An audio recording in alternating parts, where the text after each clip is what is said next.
বিরিয়ানি এখন সকলেরই খুবই পছন্দনীয়। আর এই পছন্দনীয় খাবারটি এখন সকলেই নিজে হাতে বানাতে চায়। তাই আজ আমি আপনাদের জন্য নিয়ে এসেছি কিভাবে খুব সহজ পদ্ধতিতে এবং হাতের কাছে থাকা উপকরণগুলো দিয়ে ঝটপট বিরিয়ানি বানিয়ে নিতে পারেন, যেটার জন্য আলাদাভাবে তেমন কিছু জোগাড় করার প্রয়োজন হবে না।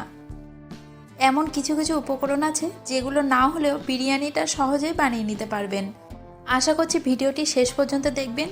কিছু ছোট ছোট টিপস সহ আজকের ভিডিওটি আমি নিয়ে এসেছি। হেসেল লাভার চ্যানেলে আপনাদের সবাইকে স্বাগত।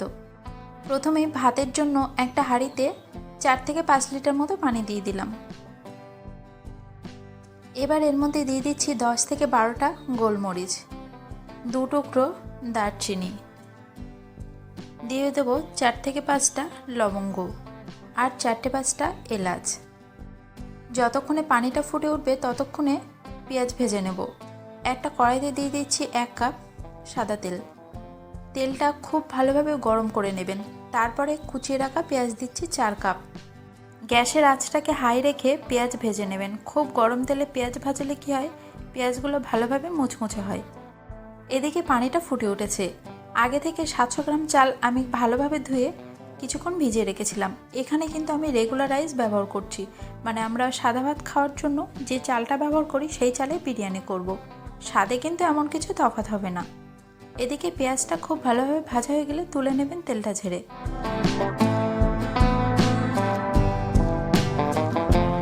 এবারে এই একই তেলের মধ্যে দিয়ে দিচ্ছি 4 টেবিল চামচ আদা বাটা রসুন বাটা।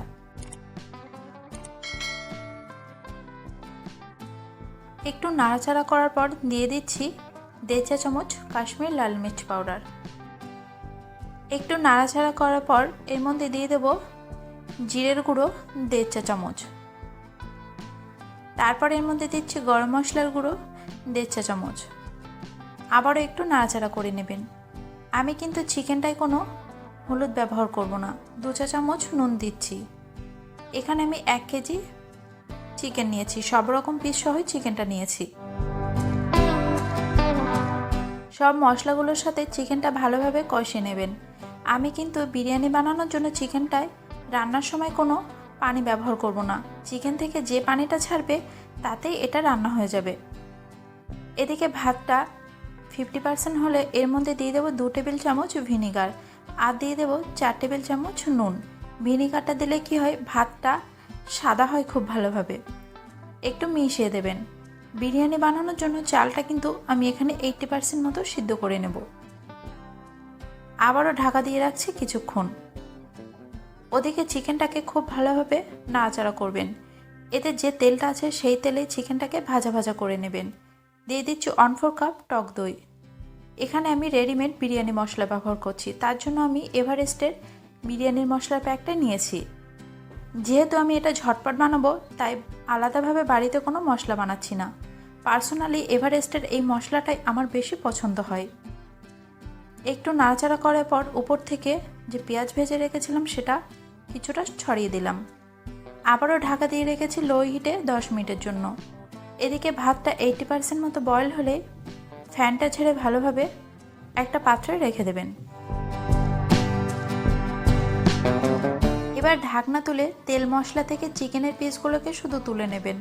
ঝোলটা থাকবে, কারণ এই ঝোলে আমি আলুটাকে সিদ্ধ করে নেব। এখানে আমি 8-10টা মতো আলু নিয়েছি। অ্যাকচুয়ালি যদি এই চিকেনের ঝোলে আলুটাকে সিদ্ধ করে নেন তাহলে আলুর টেস্টটা কিন্তু দারুণ হবে। 1 পিঞ্চ ফুড কালার দিয়েছি। এখানে একটু নুনও ব্যবহার করতে পারেন। সামান্য একটু পানি দিয়ে ঢাকা দিয়ে রাখবো আলুটা সিদ্ধ হওয়া পর্যন্ত। দেখুন, আলুটা যদি ভেজে নেওয়া হয় তাহলে কি হয়, ততটা টেস্ট আসে না। এইভাবে যদি সিদ্ধ করা হয় তাহলে চিকেনের টেস্টটা আলুর মধ্যে পৌঁছায়, তাতে করে আলুটাও খেতে ভালো লাগে। এদিকে 1/2 কাপ উষ্ণ গরম পানি নিয়েছি। 2 টেবিল চামচ পাউডার দুধ দিচ্ছি আর 1 টেবিল চামচ চিনি। এতে করে বিরিয়ানির টেস্টটা দারুণ হবে। একটা হাঁড়িতে একদম নিচে প্রথমে দিয়ে দেবো কয়েকটা তেজপাতা। এভাবে সাজিয়ে দেবেন। দিলে কি হবে, তলায় লেগে যাওয়ার ভয়টা একটু কম থাকে। তারপর দিয়ে দিচ্ছি পরিমাণ মতো কিছুটা ভাত। এখানে কিন্তু আমি সেই রেডিমেড বিরিয়ানি মশলা ব্যবহার করছি। আপনারা চাইলে বাড়িতে বানিয়েও মশলা নিয়ে নিতে পারেন।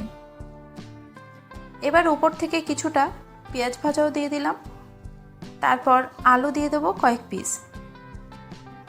প্রথমে ভাত দেওয়ার পর মশলাটা দেবেন, তাহলে কি হবে, ভাতেও একটু মশলা পৌঁছাবে।